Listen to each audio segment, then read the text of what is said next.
Kaya yun ang sanhi ng pagkalubat ng ating battery.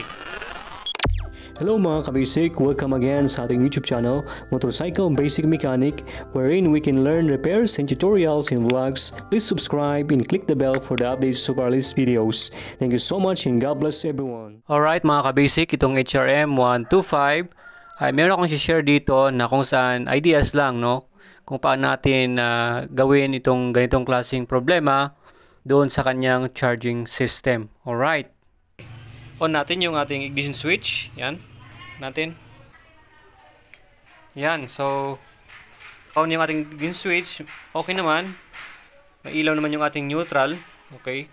Pero, check natin yung condition ng kanyang battery. Okay. So, dapat itong battery niya ay maganda at napapailaw niya yung signal light. At gayon din, meron siyang malakas na busina. So, try natin. You know. So, ganun lang yung kanyang busina. At kung mapansin natin yung kanyang neutral light, as magbusina tayo, yun, no? Diba? So, mahina yung kanyang battery. Check natin yung sa signal light niya. Mag-signal light tayo sa kaliwa. Yun, signal light natin. Yan. So, ganyan lang yung ilaw niya, no?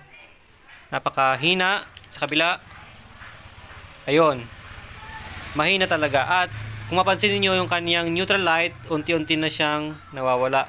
Okay, wala na. So, off natin yung ating signal light sa kabila. Lalakas yung neutral, no? Neutral light. So, pag ganyan mga kabisik, automatic na yan, may problema ang kaniyang pwedeng battery, regulator, or yung stator, okay, ng ating motor. So, i-troubleshoot natin. Kasi bakit yung battery niya ay hindi na-maintain ng kanyang regulator. Okay? So, buksan natin yung kanyang upuan. Ayan. So, nito yung kanyang battery. So, kasi dapat, pag ginagamit mo yung motor, dapat na susuplayan yung ating battery at na-charge ito ng maayos para ma-maintain niya yung mga signal light, stop light, busina, ganon mga kabasic. Pero nakita natin kanina hindi okay. So ibig sabihin, itong ating battery hindi na may maintain ng maayos ng regulator or yung source ng ating regulator na stator natin. Okay? Pwedeng doon din sa stator. Mahina yung charging coil or yung kanyang lighting coil dito sa kanyang stator na napunta sa ating regulator, mahina. Kaya yung regulator natin, kahit okay yung regulator natin, mga kabasic, is mahina din yung charge na sa battery. Kaya hindi na charge ng maayos yung battery. Kaya yun ang sanhi ng pagkalubat ng ating battery. Okay? At pwede din na okay yung ating stator, walang problema sa stator, malakas naman doon. Check natin, halimbawa. At pagpunta naman sa regulator, pag ang regulator natin din ay nasira or hindi palyado na siya, ibig sabihin ay napakalakas or overcharging yung ilalabas niya dito. Pwedeng ganon. Dahil nga nasira yung kanyang regulator, nagko-control ng easy power sa kanyang stator, okay? No? Pumunta sa ating regulator, dapat i-control niya yun, dapat at least mga 12 volts lang yung i-charge na dito. Dapat ganun mga kabasic. Pero pag halimbawa nasira na yung regulator natin, i-overcharge na itong battery natin at sisirain niya. Kaya hindi na niya maintain yung kanyang dapat na 12 volts na karga or yung laman ng ating battery. Dahil nga overcharging yung kanyang regulator. Okay. Pero halimbawa man yung ating regulator ay maganda, okay, na-convert niya sa 12 volts yung ating easy power from the stator. Pag okay naman yung ating regulator, check natin, good naman yung output niya. At pumunta na dito sa ating battery. Okay. Dito. Nag-charge na dito sa ating battery. At ito naman ay may problema, yung battery natin, hindi talaga niya kaya na i-hold yung charging ng ating regulator na maayos naman. Ibig sabihin, yung ating battery ay may problema na. Okay? So, sabi ng company, ang battery kasi ay depende naman sa quality at saka sa brand minsan. At ang sabi ng ating mga eksperto ay at least 3 years to 5 years yung ating battery. Pero mga iba, tumatagal lang ng 2 years. Okay? Depende yan mga kabasic.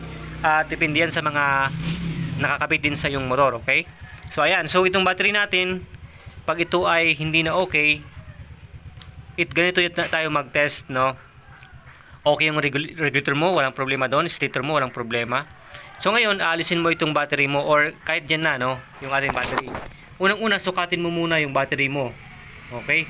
Kung nakita mo sa yung tester na 12 volts yan, 12.3, 5, 4, o ganon, sa 12 volts mahigit yung ating battery, at nag-test mo yan na good na 12 volts, tapos i-on mo yung ating ignition switch, i-on mo ito. So nakapatay yung makina, mga kabisik, para check natin yung battery. Okay?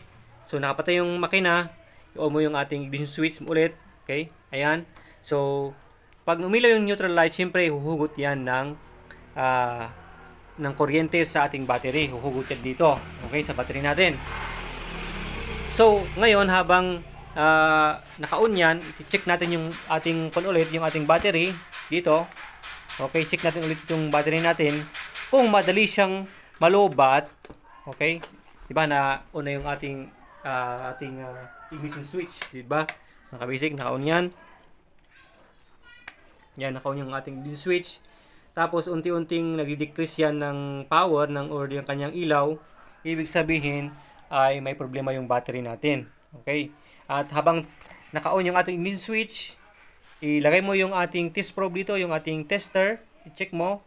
At kung nakita mo na bigla na lang bababa yung battery ng 11 volts, 10 volts na lang, 9 volts, 8 volts na lang, wala na.